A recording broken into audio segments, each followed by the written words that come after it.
Hello, good morning to all of you. Lecture series 1 में हम लोगों ने जे.बी. क्लार्क का marginal productivity theory of distribution या वेजेस पढ़ा। आज हम लोग मार्शल और हिग्स का थ्योरी ऑफ डिस्ट्रीब्यूशन डिस्कस करेंगे।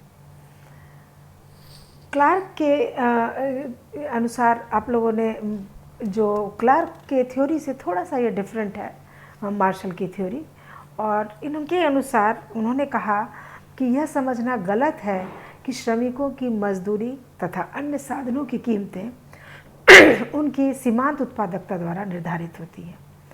उनके अनुसार सीमांत उत्पादकता केवल साधनों की मांग को डिटरमाइन करती है, साधनों की मांग को निर्धारित करती है। अर्थात सीमांत उत्पादकता से हमें केवल यह पता चलता है कि विभिन्न मजदूरी की दरों पर कितने श्रमिक काम पर लगाए जाएंगे और कितने श्रमिकों की मांग जो है इकॉनमी में या फर्म कितने श्रमिकों की मांग करेगा, ये पता चलता है सीमांत उत्पादकता के द्वारा। और मार्शल और हिग्स के अनुसार मजदूरी जो है वो मांग और पूर्ति की शक्तियों द्वारा निर्धारित होती है। मांग और पूर्ति की शक्तियों के द्वारा ही जो है मजदूरी निर्धारित होगी, लेकिन मजदूरी जो है वह काम पर लगाए गए श्रमिकों की सीमांत उत्पादकता के बराबर होगी। अर्थात जिस प्रकार मार्शल ने पदार्थ की कीमतों के निर्धारण में मांग और पूर्ति का महत्व बताया था, उसी प्रकार उन्होंने मजदूरी और अन्य साधनों की कीमतों के निर्धारण में भी मांग और पूर्ति दोनों पक्षों को समान महत्व दिया। उनके अनुसार अन्य सीमांत मात्राओं की भांति सीमांत उत्पादकता भी कीमत के साथ ही मांग और पूर्ति की अंतरक्रिया द्वारा निर्धारित होते हैं। फिर से एक बार ये बात क्लियर कर दूं कि मार्शल के सिद्धांत में मजदूरी का निर्धारण तो मांग और पूर्ति के द्वारा होता है, पर मजदूरी की दर जो भी निर्धारित होगी वह काम पर लगाए गए श्रमिकों की सीमांत उत्पादकता के बराबर होगी, और यह सीमांत उत्पादकता यह काम पर लगाए गए श्रमिकों की संख्या पर डिपेंड करेगा। जैसे कि ऊपर बात की हम लोगों ने मार्शल की कि जिस तरह पदार्थ के बाज़ार में मांग और पूर्ति के द्वारा कीमत निर्धारित होती है, उसी प्रकार साधन बाज़ार में भी मांग और पूर्ति द्वारा साधनों की कीमतों का निर्धारण होगा। तो पहले हम लोग मांग पक्ष की थोड़ी चर्चा कर लें। साधन की जो मांग होती है वो प्रत्यक्ष मांग नहीं होती है, वह इनडायरेक्ट मांग होती है। अर्थात वास्तव में मांग पदार्थों की होती है, जैसा कि जे.बी. क्लार्क थ्योरी में भी हम लोगों ने पढ़ा था कि जो वास्तव में जो डिमांड है वो पदार्थों की है, और पदार्थ की मांग के अनुसार साधनों की मांग उसी से निकलती है। अर्थात साधनों की मांग वस्तुओं की मांग से व्युत्पन्न होती है या डिराइव होती है। यदि वस्तुओं की मांग बढ़ जाए तो साधनों की मांग भी बढ़ जाती है। और जो जो फर्म है वो किसी साधन की मांग उस साधन की सीमांत आय उत्पादकता, जिसे कि हम मार्जिनल रेवेन्यू प्रोडक्टिविटी कहते हैं, पर निर्भर करती है कि फर्म उसको किस प्रकार से डिमांड कर रही है। इसको जो है एक फर्म की संतुलन अवस्था में हम लोग देख सकते हैं।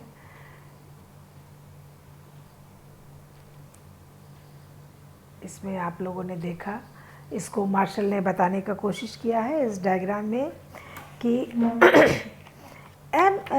एमआरपी जो कर्व है, एक संतुलन अवस्था यहाँ पर दिखाने का कोशिश किया उन्होंने कि जब साधन की कीमत ओपी है तो संतुलन जो है ओपी 0 जब है साधन की कीमत, तो संतुलन ई बिंदु पर होता है। संतुलन कहाँ पर हो रहा है? ई पॉइंट पर हो रहा है, और उस अवस्था में साधनों की ON मात्रा का डिमांड मार्केट में होगा, या ON लेबर वो लगाए जाएंगे काम पर। इसी प्रकार यदि OP साधन OP1 जब साधन की कीमत होगी तो ऐसी अवस्था में जो है OP1 पर ON1 के बराबर साधन की मांग होगी। और इस प्रकार हम ये कह सकते हैं कि ये जो संतुलन हो रहे हैं डिफरेंट E1, ये एक्चुअल में साधन का मांग वक्र है या डिमांड कर्व है। तो इसे हम लोग कह सकते हैं कि कुल मांग को, लेकिन संपूर्ण अवस्था, ये तो हम लोगों ने एक फर्म के द्वारा देखा कि जो है किस प्रकार ये लेबर का जो है फर्म मार्केट में डिमांड हो रहा है, और इस प्रकार इसका डिमांड कर्व डिराइव होता है उसके कीमत के अनुसार। जितनी कीमत पर जितनी मात्रा को आप लगाते हैं, मतलब कि वो उसकी मांग है। इस प्रकार ये जो रेखा हमारे पास उभर के आती है, ये साधनों का एक तरह से मांग वक्र है। परंतु संपूर्ण अर्थव्यवस्था की जब हम बात करेंगे तो एक साधन की कीमत निर्धारण के लिए हमें उस साधन की कुल मांग को देखना होगा कि उसकी टोटल डिमांड कितनी है उस साधन की कीमत निर्धारण के लिए। तो ऐसी स्थिति में हमें उस संबंधित उस इंडस्ट्री में उस जितने समस्त एग्रीगेट जो डिमांड है उसका ज्ञान होना चाहिए। यह जो मांग वक्र है, ये हम व्यक्तिगत फर्मों के, इन जितने समस्त फर्म है इस इंडस्ट्री में, उन सब के मांग वक्र को जब हम जोड़ेंगे क्षैतिज रूप से, तब हम सीमांत उत्पादकता वक्रों को जोड़कर हम बना सकते हैं। और इसको जो है हम लोग ये DD कर्व आपके हमारे पास जब हम इकॉनमी की बात करते हैं तो ये इस तरह से एग्रीगेट सभी मांग वक्रों को जोड़कर हमारा ये डिराइव होता है डिमांड कर्व। इकॉनमी का ये हम लोगों ने यहाँ पे उदाहरण लिया है। ये पूरी इकॉनमी की बात कर रहे हैं। जब हम पूरी इकॉनमी की बात कर रहे हैं तो हम क्या देख रहे हैं कि ये सभी फर्मों के मांग वक्रों को, जो उस साधन के लिए जो मांग वक्र है, जब उससे हम एक साथ क्षैतिज रूप से जोड़ते हैं तो ये एग्रीगेट डिमांड जो हमारा इंडस्ट्री के लिए है वो निकल कर आता है। वो डिमांड कर हम लोगों ने इकॉनमी के लिए यहाँ पर शो किया है, क्योंकि मार्शल कह रहे हैं कि कीमत का निर्धारण कैसे होगा, मांग और पूर्ति के द्वारा। तो हमें मांग और पूर्ति दोनों को डिस्कस करना है। डिमांड कर्व हम लोगों ने इस प्रकार से बना लिया है, जिसका कर्व जो है वो हम देख रहे हैं कि बाएं से दाएं नीचे की ओर है, अर्थात निगेटिवली स्लोप्ड है। यह इसका मतलब है कि ये घटते सीमांत उत्पादकता के नियम के अनुसार यह डिमांड कर्व हमारा बना हुआ है कि जितनी अधिक मात्रा में साधन का प्रयोग किया जाता है उसकी सीमांत उत्पादकता उतनी ही घटती जाती है। ये तो था मांग पक्ष। पूर्ति पक्ष, पूर्ति के बारे में यहाँ पर एक, ये साधनों की जब हम पूर्ति की बात करेंगे तो यह एक थोड़ा सा जटिल क्वेश्चन है, ये थोड़ा सा कॉम्प्लेक्स हो जाता है मैटर। जैसे कि एक साधन हमारे पास है लैंड। तो लैंड क्या होती है कि एक्चुअल में लैंड सीमित मात्रा में है, पूरी इंडस्ट्री के लिए तो लैंड सीमित मात्रा में है, लेकिन एक व्यक्तिगत फर्म के लिए हम कह सकते हैं कि वो सीमित नहीं है।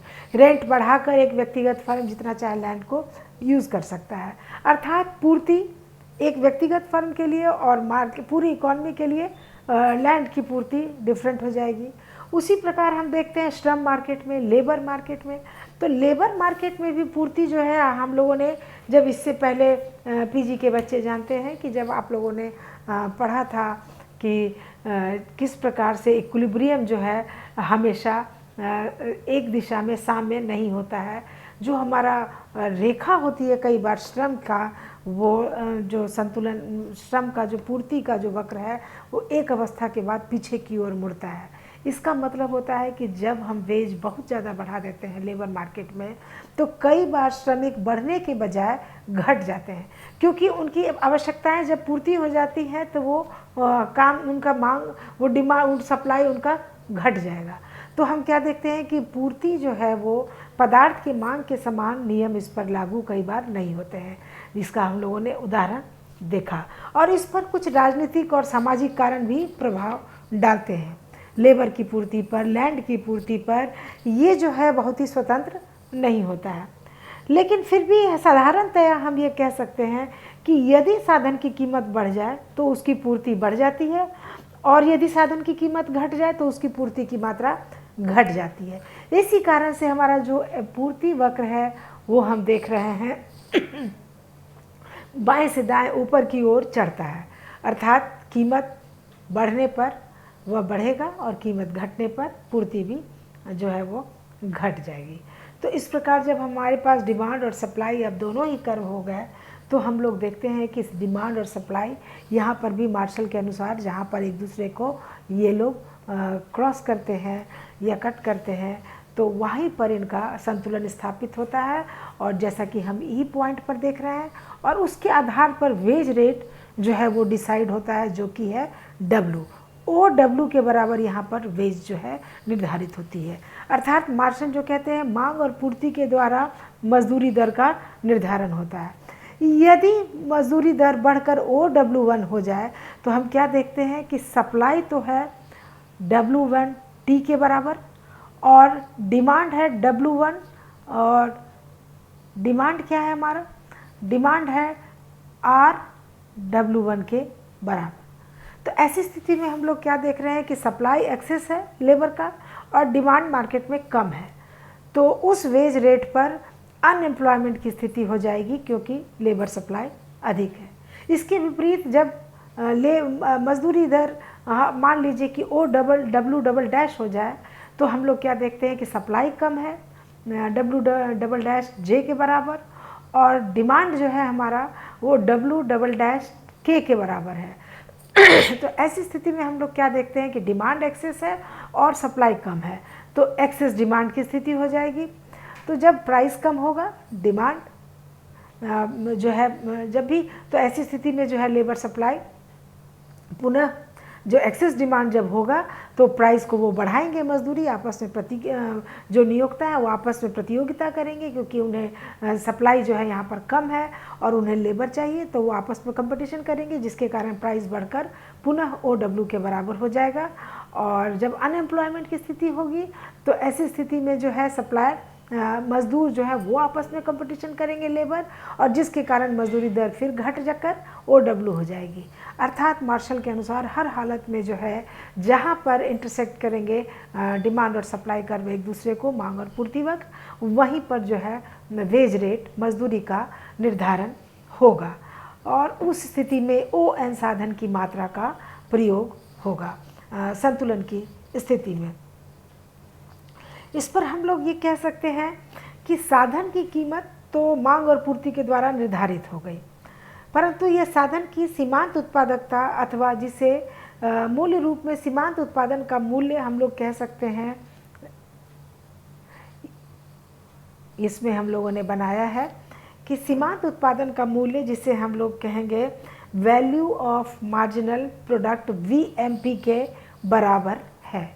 इसको इसमें हम लोगों ने बनाया किस प्रकार से कि मांग और पूर्ति जहाँ पर संतुलन में है और OW की कीमत निर्धारित होती है तो सभी फर्में जो हैं OW कीमत को स्थिर मान लेगी और उन सब के जब हम क्षैतिज जब उनका सभी जितनी भी फर्म है उन सब का जब हम एक एग्रीगेट जब हम उनको सम करते हैं या योग करते हैं क्षैतिज रूप से, तो उसके द्वारा जो है संपूर्ण इंडस्ट्री का जो है मांग वक्र DD बनाया था। इससे क्या होगा OW कीमत पर उसकी OL मात्रा जब हम प्रयोग करेंगे और जिस पर कि मजदूरी की दर जो है वो सीमांत उत्पादन मूल्य यानी VMP के बराबर है। इससे यह स्पष्ट होता है कि श्रम की मजदूरी दर मांग और पूर्ति द्वारा निर्धारित होती है तथा साधनों की जो सीमांत उत्पादन के समान होती हैं। तो ये आपका आज मार्शल का जो है मार्शल और हिग्स का marginal productivity theory of ways या डिस्ट्रीब्यूशन यहीं पर ख़त्म होता है। धन्यवाद।